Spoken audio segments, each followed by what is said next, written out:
I am out here today with my H&R M1 Garand I picked up from my friend.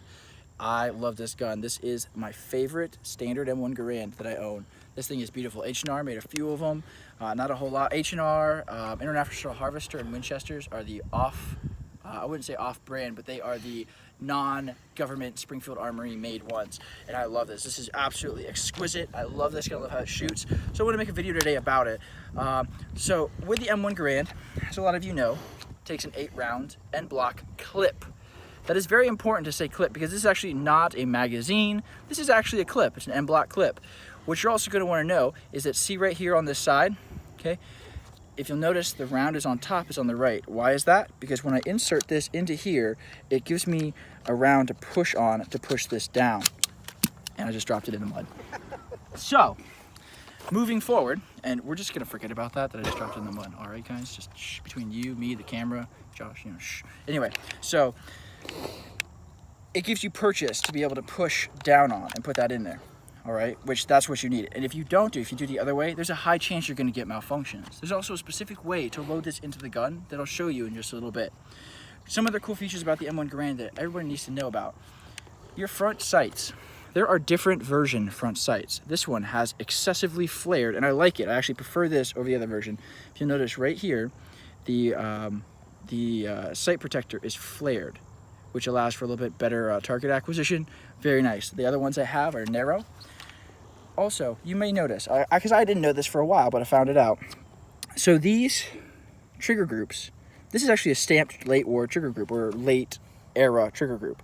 Why that's important is the earlier trigger groups were milled. See that hole in the safety right there? That is your safety, by the way. That hole in the milled one would also be back here too. Why that's important is to break this gun down, you will insert usually something like a pen or something through the hole in the back here, grab it and pop the trigger group down. The trigger group will go down, which will then exit it out the bottom. Okay. With this, you're going to have to find purchase to kind of apply pressure in this general direction, going downward, to apply pressure there to pop it. It doesn't give you the same level of purchase that the hole does. But the CMP, a lot of the CMP guns you'll find with these, because they like to use these, according to my friend who has deep connections at the CMP, they like to use these because they're easier to put together when they reassemble the guns when they come back from whatever country we loaned them to.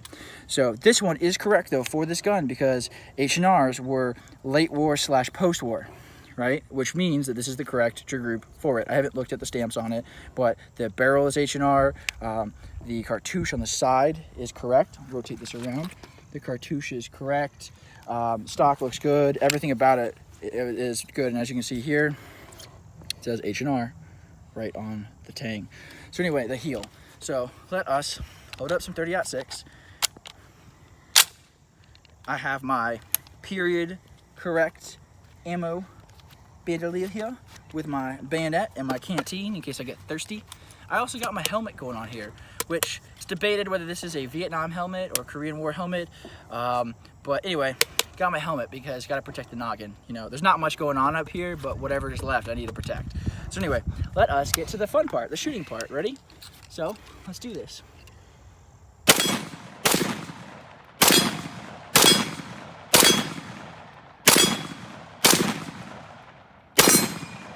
So there's one. Now to do that reload, I'm going to pull this out, my handy dandy belt, insert here.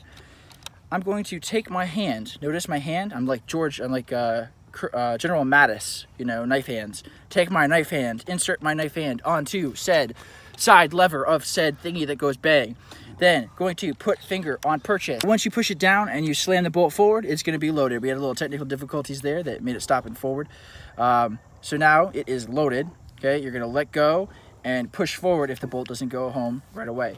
So now it's time to shoot some more because shooting is fun. Shooting is just a lot of fun. Safety off.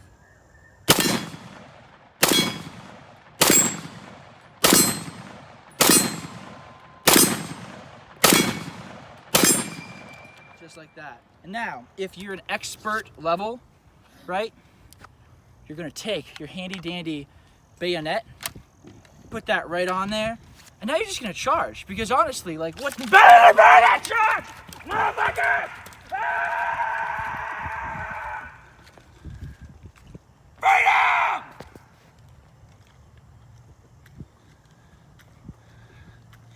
It's a long walk back, ain't it?